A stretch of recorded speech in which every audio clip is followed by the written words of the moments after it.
What up, though? It's your girl, Tamara Dawn, and welcome to Tamara Till the Break of Dawn. Now, first things first, I want to thank y'all for hopping on my train of thought today, because you literally could be doing anything else right now, so I appreciate you tuning in. And before I get too far off into this intro, I definitely want to give a special shout out to my podcast fam. So make sure y'all actually check out them podcast suggestions in the episode note. Last but not least, want to give a special shout out to Sniper T for this beat, and all his information can be found in the episode notes as well. So, now that we got all that out the way, let's get it.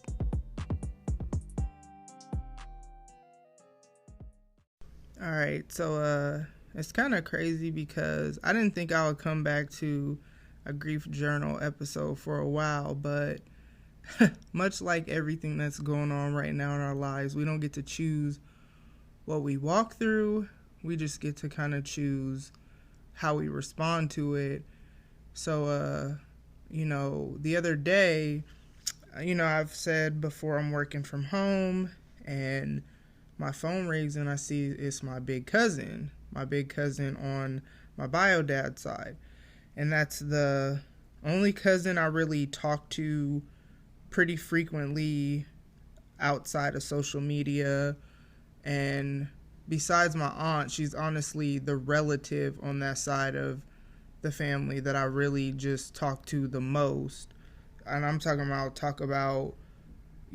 just everything I'm going through or whatever. So I just remember thinking, like, why is my cousin calling me in the middle of the day when I'm working, and why she ain't at work? You know what I mean? But she doesn't always have like I work Monday through Friday, but she doesn't always have weekends off. So I'm like, okay, well, maybe she's off, and maybe she thinks I'm off because a lot of people kind of aren't working right now or whatever. So I answer because I just felt like it was important.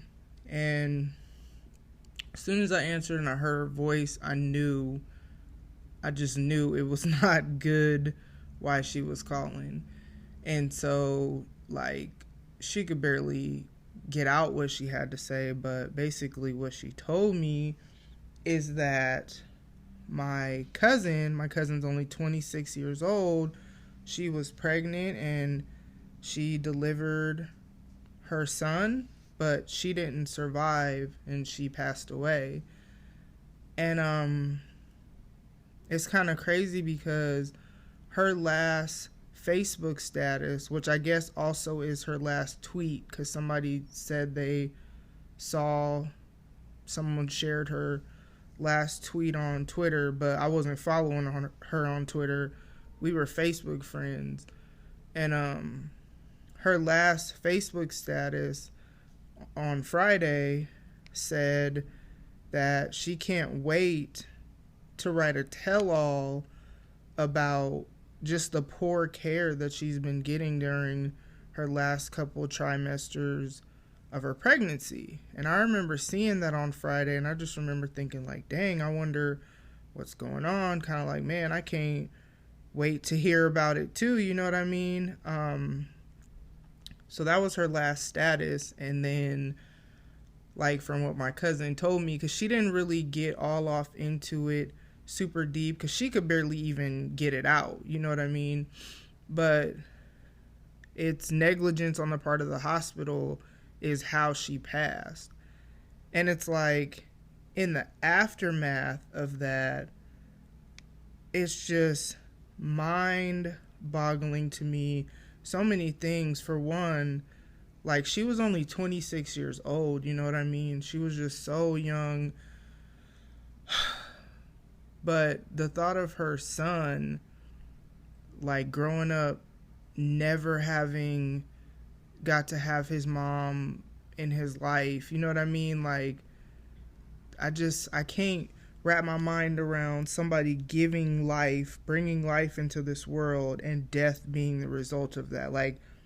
I know it happens. I know it's happened to other people. I know this isn't new, but it doesn't make sense to me. My mind can't comprehend how life, something she's supposed to be celebrating the birth of her son, something like that.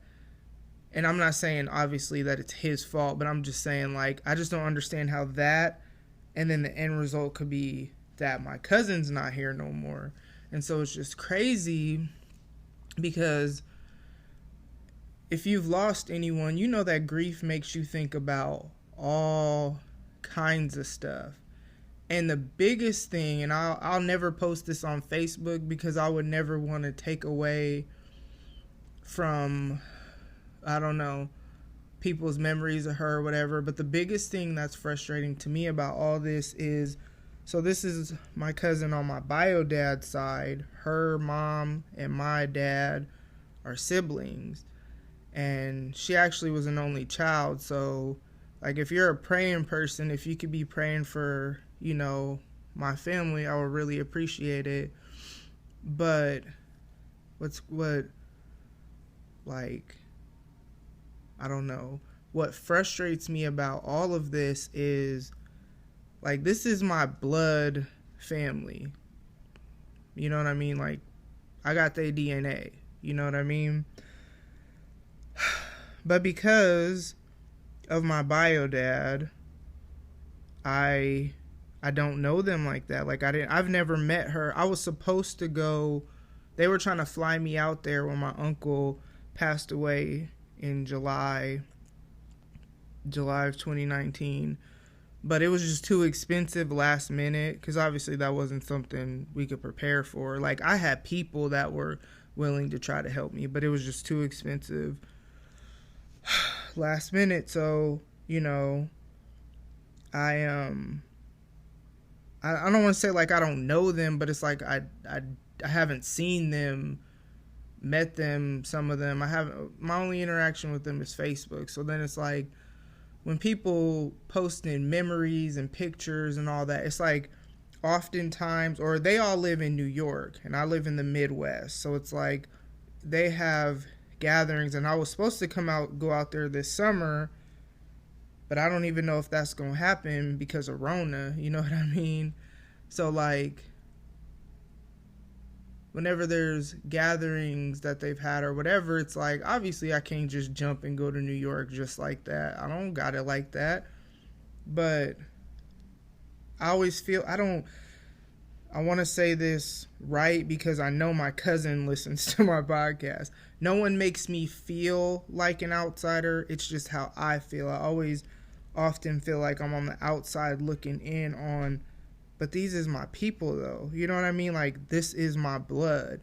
And it's not because of them.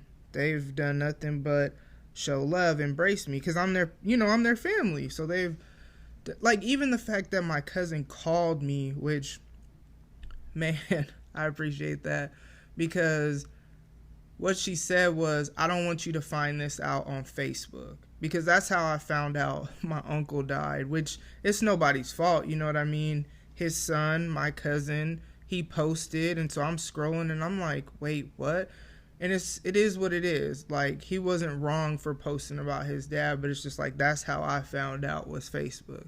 And I just know that, I don't know, I'm the kind of person that if you're important to me, or if you're family or whatever, I usually, like, I told 2 of my friends that I talk to the most, pretty much practically talk to them, if not every day, something like that, have some kind of interaction with them.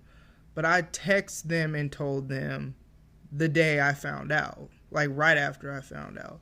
And then everybody else I posted on Facebook the next day, because it gets overwhelming sometimes, social media and all the responses and just all that stuff. Twitter's a little different because I feel like people are pretty interactive all the time, consistently, whereas Facebook, people are not consistently interactive. You know what I mean? So then it's just like, whoa, where are all y'all coming from, you know? But that's often how I feel, as like an outsider looking in. So I'm looking at all these pictures and I'm looking at all these memories, and, you know, I don't have no pictures with her to post of us together, and it's just crazy. And then it just makes me mad. Not mad at them, never. They ain't never did nothing but show love and treat me like how family is supposed to be treated. But it just makes me mad about my dad, dude. Like, and then it's like, if I was to die, I'm your only child. And some of the stuff I've been through in life, to be honest, he should be glad I'm still here. Like, I could not be here. Like, real talk. And you have plenty of opportunity to try to have a relationship with me, and you don't. And it just makes me mad. And then it makes me mad that I care. And I've said this before, but it's just, grief just triggers so many things. And, you know, a couple months ago, this young lady that I used to work with, she died. And it was just kind of like this sudden thing. Like, she was in the hospital. And when I say I used to work with her, I mean, y'all know I've said I used to work with young people, teaching them job readiness skills. And she's one of the people that was in my program, but she was like an adult now. You know what I mean? I think 20, maybe 21 at the max. And I remember her from my first summer working at the place I worked at. And she said she didn't like me at first. Like, she the only young person I ever worked with that was like, you're not a good person. Mind you, I'm going above and beyond, bending over backwards to try to make her feel a part of the program and work with her and do all this stuff. And by the end of the summer, we was cool. Like, she invited me to her graduation party. Mind you, she graduated a few years after she ended the program. We were Facebook friends, so she would, you know, message me on Facebook from time to time, and I'll check on her or whatever, or she'll see how I'm doing. So it's like we built a relationship. But I didn't go to her high school graduation, and I didn't go to her high school graduation party. And, you know, when people pass away, you start having so many regrets and thinking about all the shoulda, woulda, couldas. And I don't even remember. I mean, I know I had to have had a good reason for why I didn't go to neither one of them major events, because being in youth ministry, I really try to, or in that case, that was more my job, but still, working with youth, I really try to celebrate their, you know, graduations or major accomplishments. Because I remember even she was like, she wasn't on probation, but she was on some kind of something. And I remember she was like about to get off probation. I don't think it was probation, but it was something. We just gonna go with probation. And I remember she invited me to her court, like, to celebrate this accomplishment or whatever. So I went to that, you know what I mean? So I don't know why I didn't go to her high school graduation after that, but it's like when she passed, you always start thinking about, dang, what was the last time we talked? When was our last interaction? And that's why I'm big on this holding short accounts and be kind. And that's why that's really what I talk about the most on this, is like feelings and stuff like that. Because it's just like, when people die, none of that stuff matters. Like, you know, and I be thinking like, oh man, I know I've said this before. I be thinking like, because I honestly, I thought my cousin was about to tell me my dad passed away. Like, it's not like I'm waiting for that call. Like, I want him to die. But what I do know, and I'm going to try not to cry, because I'm really trying not to cry this whole thing, because I don't know. But what I do know is when I find out about my dad passing away, 9 times out of 10, I'm going to find out by another relative telling me, when I'm his only daughter. So whatever girlfriend or chick, whoever he with, she ain't about to call me. She ain't about to tell me. You know what I mean? And that's what I thought it was about to be. I thought she was about to say, my dad died. And I'm not saying I was about to cry at the thought of him dying. I'm saying I was about to cry at the thought of how the hell the way your daughter, would find out would be from somebody else. You know what I mean? Like, it's just different with my mom. Even with my stepdad, but I call him my dad because that's who raised me. Even him, I know his wife would tell me. I know when they did this Father's Day thing for him, she reached out to me. You know what I mean? Like anything, they do stuff for my kids. Like, man, him and my mom been divorced since I was 10. And y'all know I'm about to be 40 because I say that all the time. 627, holla at your girl. Cashapp is in the episode notes. But, you know what I mean? So when I think about how I'm just not honored or treated as this man's daughter and I'm his only child, it just, I don't know. It's just kind of crazy. And it's crazy because I was listening to a podcast earlier today because I listened to him while I'm working, and it was called Tales from the Waystone. And the reason I'm giving them a shout out is because the quote that they gave me, and they didn't even know they was giving me this quote, but the quote that I got from it about death, I really want to give credit. You know, I'm all about citing the source or whatever, and I'm going to put their information in the episode notes. You might want to check them out. But you know what? When I listen to podcasts, unless I listen to you over and over again, I don't ever remember the host's name. So if you've ever, like if I've listened to you, most likely I've given you a review on Apple, iTunes, if I listen to you on there, if you're on there. And that's why I'll be like the host, the co-host, because I'm terrible at names unless I listen to you over and over and over again.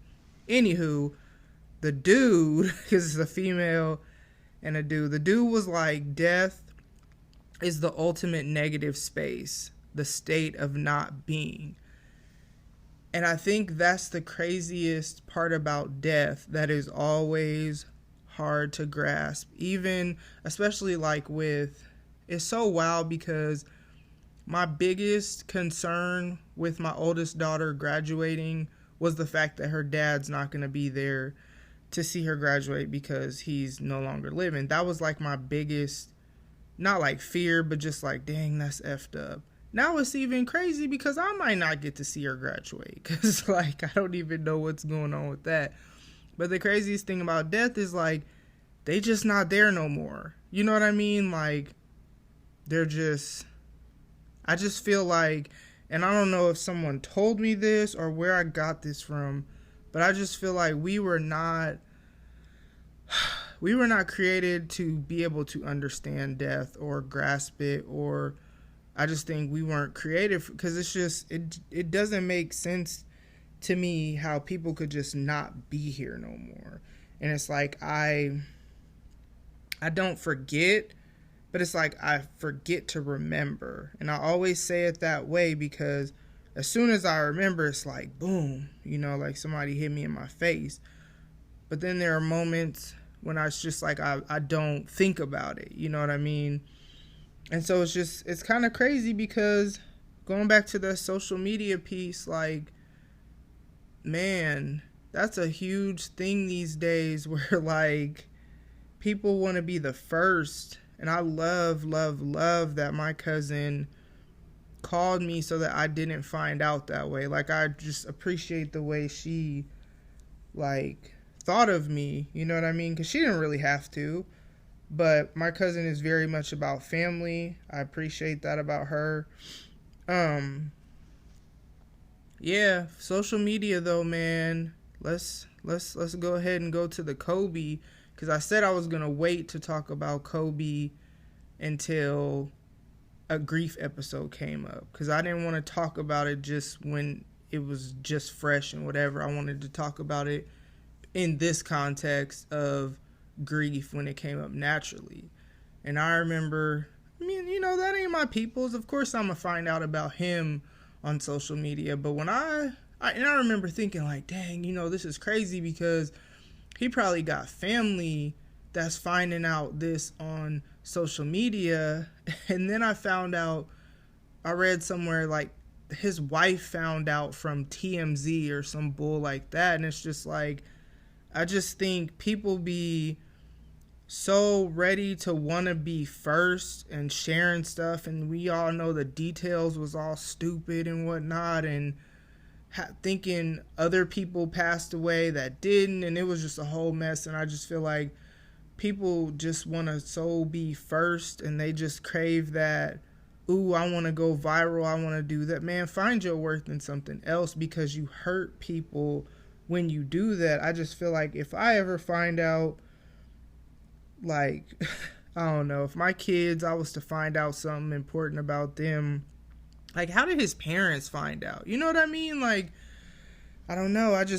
And I may have said this before, and I don't remember, but I just remember when the girl's dad, I think I did talk about this, and how people were posting it all on Facebook, and it hadn't even been confirmed to me and his sister, who were at the hospital, that he was dead. And people are calling me, texting me, tagging me and stuff, and I'm just super grateful that my daughters did not have Facebook. They weren't even old enough for Facebook at that time, although my oldest might have sneaky had a Facebook, because she lied about her age for a minute to have a Facebook. So I'm just glad they weren't old enough to have a Facebook, because if, like, I wasn't around them, because I didn't bring them to the hospital with me, because I didn't know what I was going to, you know what I mean? Man, imagine if they would have just been scrolling Facebook and seen that. And it's like, whoever y'all may be, it might not be none of y'all. It might be somebody who comes across this later, or it might be, like I said, I'm just trying to get off this stuff off my chest or whatever. But y'all don't be thinking about what you say, like, how it affects, like, there are people that are connected to this. And, like, I just feel like society has become so, like, detached sometimes from compassion and emotions that we all should have. And that whole social media thing is part of it. Like, I don't know. So, yeah, man, my cousin, though, like, that's just wild to me, dude. Like, you know, and then you see people sharing pictures, and you see the memories, and then it's so bittersweet, because it's like, dang, like, she really gone. And then I don't know, man, it's just crazy. I just don't understand how somebody could go. Yeah, man, I don't know. I don't understand how somebody could go give birth. And then apparently this is like a thing that's like a concern. I was talking to a friend of mine about it, of care for minority women. Like, two of my friends said it. One's a nurse, and one was just kind of talking about her experience a little bit, and just how she had to really be an advocate for herself and for her sister. And if you're not an advocate for yourself or your sister, how, and that's just wild. Like, why is the world like that? You know what I mean? Like, I don't know. I just don't understand that, and I don't have an answer for that. But grief is wild, because it's, you know, it's gonna, the major kind of like affects the intensity, that's the word. It's gonna die down, but it always hits the same, I feel like, when it comes back around. So, like, you don't ever, time does not heal wounds. It doesn't. Time just, I feel like, makes the pain more spread apart. But I don't think it hits different when it comes back around. I feel like it hits the same, and I feel like you never know when that, you know, like, when you gonna be triggered. You don't know what it's gonna be, and you might think you know what it's gonna be. That's what I've noticed with me. Like, events that I think might trigger me don't, and then it'd be some random stuff that just have me, you know, whatever. But I just kind of wanted to, that's all I got for y'all. I just kind of had to just get this off my chest or whatever.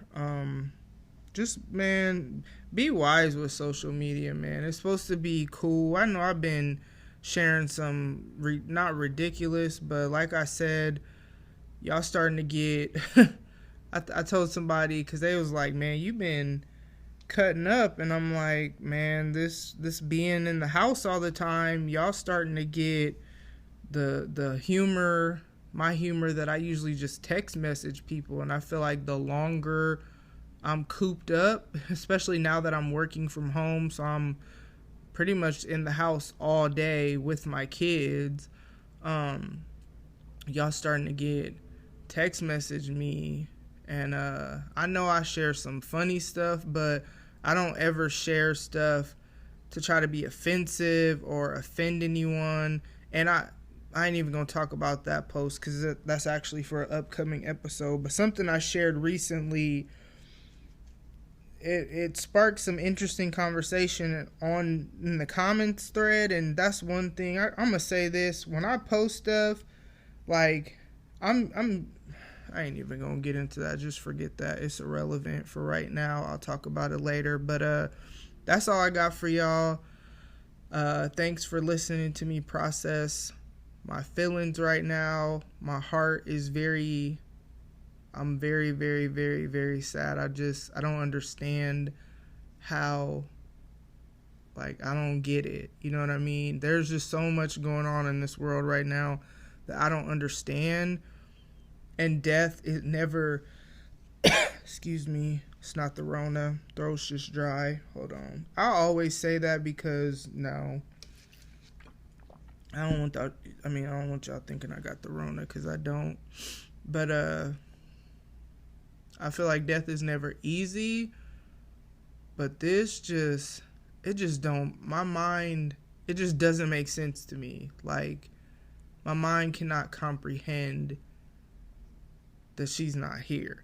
And then, like I said, she was an only child.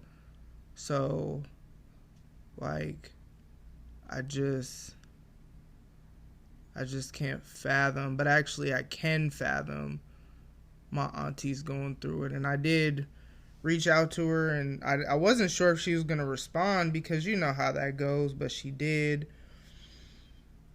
So, yeah, just be praying for my family. I appreciate it. You know, I guess that's all I got for y'all. I hope you have despite I don't sound anywhat enthusiastic at all, but I do hope you have a great rest of your day. I appreciate you listening as I process all this. I appreciate the people who continue to listen, because I really just be talking about my life for the same, for the most part or whatever. Yeah, I'm gonna go ahead and get up out of here. So first things first, shout out to Sniper T for this beat, and all his information can be found in the episode notes. Now, like I say on social media, I want y'all to interact with me, so here's a few ways you can do that, and the links and whatnot to all these methods are in the episode notes as well. Now, you can leave me a voicemail. Call 720-457-4022. You can email me. Hey, y'all can follow me on Twitter, follow me on Instagram, and I'll follow you back. And then you can go ahead and slide in the DMs, just not on no weird stuff. You can also like the Facebook page, and the link on there goes to my email as well. Now, what I need y'all to do is pay attention on my socials for when I ask for feedback for the Thoughts to Ponder episodes that air every other Monday, because the reality is that y'all feedback is what makes those episodes dope. So, leave me a voicemail, follow me on Twitter, Instagram, Facebook, or email me. Just holla at your girl.